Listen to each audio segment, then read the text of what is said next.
Ketika Umar bin Khattab radhiyallahu taala anhu mengirim utusan dari Kufah, orang-orang yang beliau percaya. Kemudian ditulislah nama orang-orang fakir dari penduduk Kufah. Disebutkan nama fulan, fulan, dan fulan. Kemudian ternyata di antara nama-nama tersebut ada seorang laki-laki yang bernama Sa'id bin Amir al-Jumahi. Kemudian Umar bin Khattab kaget. Mana ada Sa'id? Siapa Sa'id ini? Kemudian kata orang yang dipercaya oleh Umar, huwa amiruna. Dialah gubernurnya kami. Amirukum fakir? Amirnya kalian fakir? Amirnya kalian orang miskin? Menangis Umar bin Khattab radhiyallahu taala anhu. Ya. Justru hari ini kita melihat orang-orang itu memperkaya dirinya.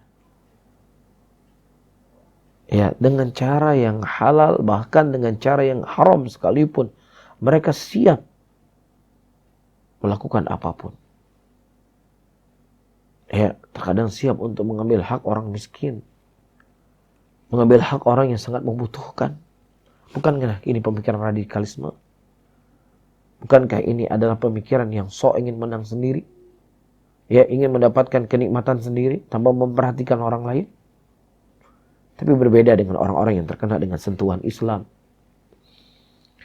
Umar bin Khattab berkata kepada utusannya, kirimkan uang ini kepada Sa'id bin Amir al-Jumahi. Ya, mudah-mudahan ya bisa menutupi bekal hidupnya. Kemudian sampailah uang tersebut ke Sa'id bin Amir al-Jumahi radhiyallahu taala anhu. Kemudian beliau berkata, inna lillahi wa inna ilaihi raji'un. Sesungguhnya segala sesuatu itu datang milik Allah. Segala sesuatu datang dari Allah dan akan kembali kepada Allah. Kalimat istirja ini biasanya kan kita ucapkan kapan? Ketika kita mendapatkan musibah. Kan di situ kita ucapkan. Tapi subhanallah, ya, sebuah nikmat, sebuah kenikmatan, ya, yang kita menganggap itu adalah nikmat, tetapi menurut pandangan orang-orang yang dididik oleh sahabat Rasulullah adalah sebuah musibah. Kemudian datang istrinya. Wahai suamiku, apa yang sedang terjadi?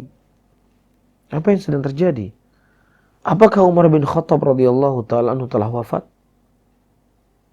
Kata Sa'id bin Amir al-Jumahi, wahai istriku, lebih besar daripada meninggalnya Amirul Mukminin.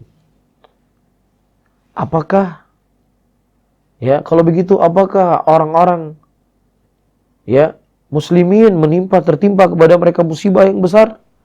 Bahkan lebih dahsyat dari itu.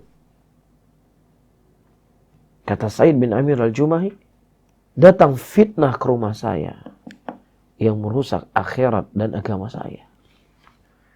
Jadi uang yang pemberian halal, ya, itu dianggap oleh Sa'id bin Amir al-Jumahi adalah bisa merusak agama beliau. Bisa merusak akhirat beliau. Beliau pemimpin-pemimpin yang dilahirkan dari didikan Nabi Muhammad SAW. Ya, akhirnya beliau berkata kepada istrinya, wahai istriku, ambillah uang ini dan bagikanlah kepada rakyat. Bagikan kepada fakir miskin. Bagikan kepada orang yang membutuhkan. Dan ambil apa yang mencukupi untuk kita saja. Ya, yang paling penting bagaimana rakyat bisa hidup dalam keadaan nyaman dan tentram. Subhanallah. Umar sebagai pemimpin yang tertinggi punya orang utusan. Mencatat siapa orang yang fakir di setiap provinsi. Dan gubernurnya adalah orang-orang yang sangat mencintai rakyat. Ini hasil didikan Islam. Ini hasil sentuhan Nabi Muhammad SAW. Dan tentunya para hadirin, banyak sudut-sudut yang lainnya. Yang kita bisa berbicara, yang kita bisa menyebutkan bagaimana keindahan Islam itu sendiri. Bagaimana kemuliaan Islam. Bagaimana keagungan Islam. Yang Islam adalah agama yang sangat jauh dari sikap-sikap keras kaku. Bahkan berapa banyak orang-orang yang mereka masuk Islam dikarenakan akhlak Nabi kita Muhammad sallallahu alaihi wasallam.